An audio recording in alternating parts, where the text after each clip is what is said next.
Bret Stephens for the motion. Well, like Claudia, I want to preface my comments by reminding all of you of what it is we are debating here. Claudia, Michael, and I are not on this stage to argue that Russia is an enemy of the United States, and you, as the audience, are not here to vote on whether or not that proposition is true. Rather, we are here to make the case that Russia is becoming an enemy. So what's at issue here is the trend, the direction, the question of where all this is going. So let me devote my time to looking at, in a very factual way, how events have unfolded in just the past year. Let me remind you that we are on the eve of the anniversary of the poisoning of Alexander Litvinenko. Let me remind you also that Alexander Litvinenko was a British subject. He was murdered by a lethal dose of polonium-210, which was a de facto case of nuclear homicide, if not nuclear terrorism. From his deathbed, Litvinenko personally accused Vladimir Putin of ordering the assassination. Since then, Scotland Yard has pinned the murder on a Russian businessman, an ex, or if you will, current FSB man named Andrei Lugovoy. In July, the British Foreign Secretary, David Miliband, noted that, quote, the Russian government has failed to register either how seriously we treat this case or the seriousness of the issues involved. The Russian Foreign Ministry responded with a brush-off that they could not understand why Britain would hazard its relationship with Russia, quote, for the sake of one man.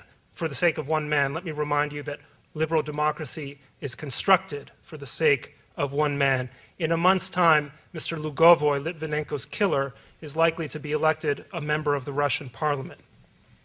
In December of 2006, the Kremlin pulled the rug out from the largest foreign investment to date in Russia, which was Shell's $20 billion oil and gas project on Sakhalin Island, using transparently phony regulatory excuses.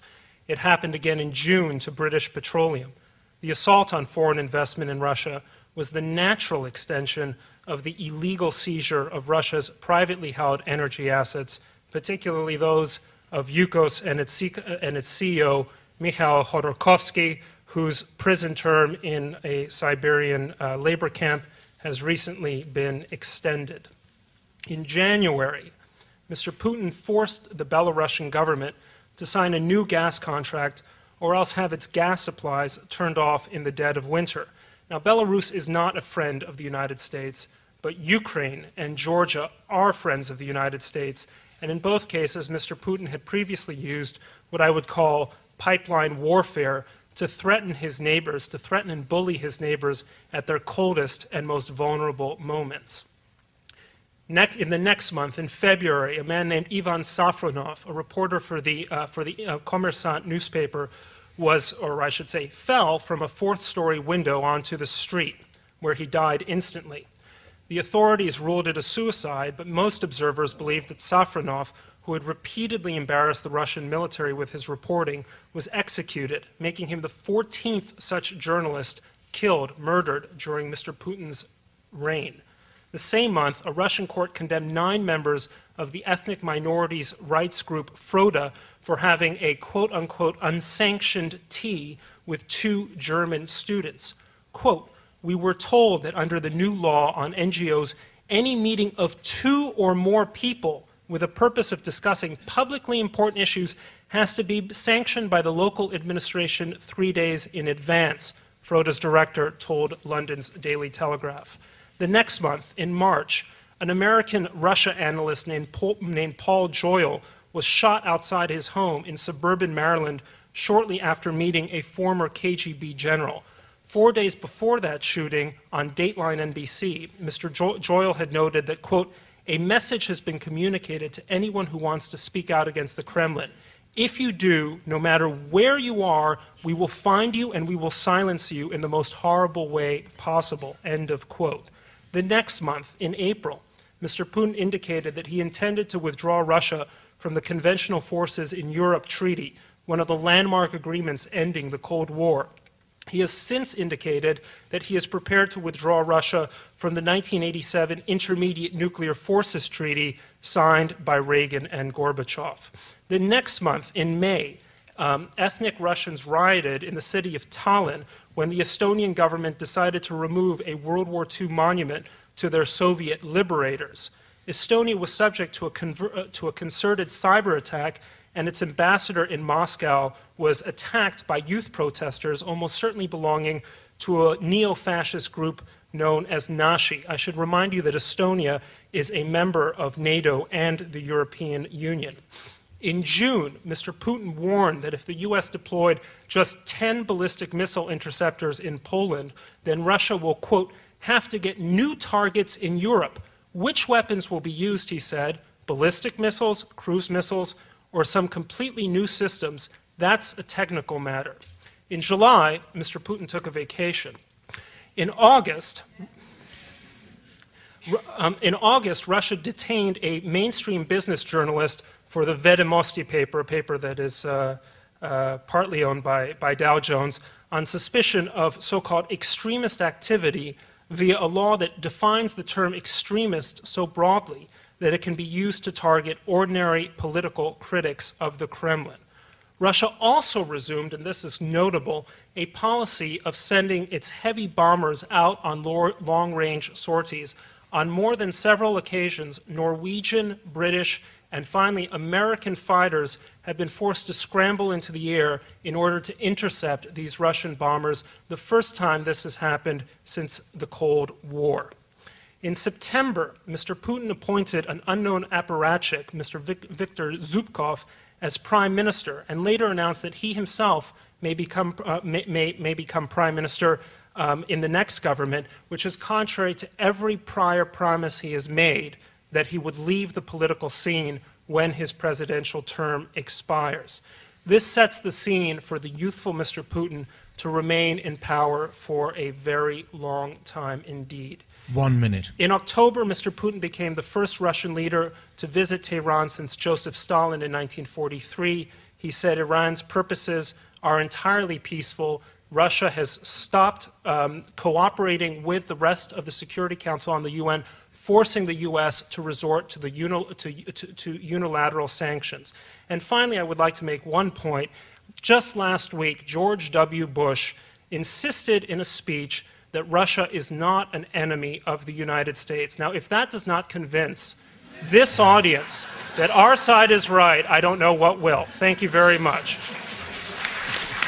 I'd like now just to come back to the panel and see if we can get a bit of discussion going here. And I'd like, first of all, to ask Bret Stephens to come back on the point that Robert Legvold made about how this is just Russia wanting to be heard. This is Russia as no longer on its knees as an economically successful country with a popular president, with its own view of how things should be in the world, and feeling that it really has the right to make itself heard and to have that, that view taken seriously. So, Bret Stephens, do you think there's something in that? All countries have the right to make themselves heard. The French make themselves heard very, very vocally and often very effectively.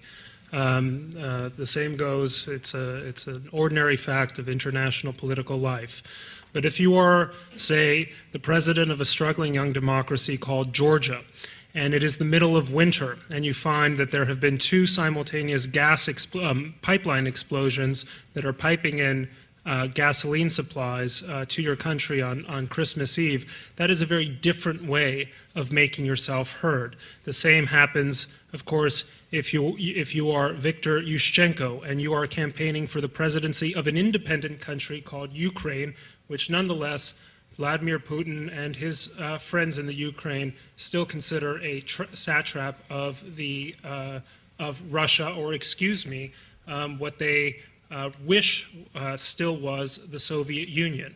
And so the way you go about dealing with Mr. Yushchenko is by administering a nearly lethal dose of dioxin. That is a very different way of making yourself heard. If you are the Poles and you are trying to export simply meat products to Russia, and they will not allow it on rankly mercantilist grounds, that is, again, a very different way of making yourself heard. And it is our contention on this side, we are not interested in making Russia another enemy. We wish, with all respect to the psychoanalysis on the other side, we, as Mark rightly pointed out, we ought to have common interests. We really do have a common enemy in Islamic extremism, but facts are facts. And when Russia, or rather this Russian government, makes itself heard, it makes itself heard by bullying, by violence, and by intimidation. Very briefly, Bret Stephens, do you want to come back on that? On a couple of points. First of all, to Nina's point, incompetence is not intention. If the Russians are building brand new nuclear missile submarines, which is I would say a bizarre project given the shambles of their regular forces and what their needs are, the fact that they're not building them well or the sea trials aren't going well doesn't address the basic point, which is that this is what they intend to do. So that's a point that needs to be made. There's one other point I'd like to make, if I can. 15 seconds, if you can squeeze it in. Well, it's an issue that someone here needs to address, which is, yes, the United States and Russia ought to have common interests, and yet strangely the Russians seem to work at cross purposes with what we would say at this table are their basic interests. Why are they building a nuclear reactor at Bushehr, which Mr. Putin just said he is ready to complete, which in a period of about 15 months will create 330 kilograms of spent fuel, which can easily be reprocessed into about 50 to 60 Nagasaki-type bombs? Is that the Russian interest? And Bret Stephens, for the motion.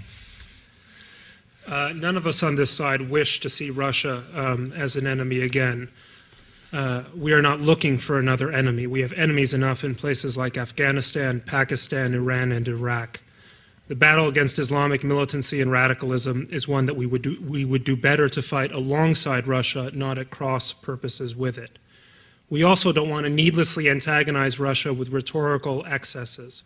But as Václav Havel told me when I interviewed him in June with me, Putin, as he called him, becomes more and more suspicious. We have to tell him plainly what we think of his behavior. Mr. Havel has a philosophy about that. It's called living in truth. So let's tell Mr. Putin the truth. Let's tell ourselves the truth. We worry about the political trends within Russia, not just because we are friends of democracy, human rights, freedom, the rule of law, but because the respect the governments have for their own people tend to correlate with their attitude and behavior vis-a-vis the outside world.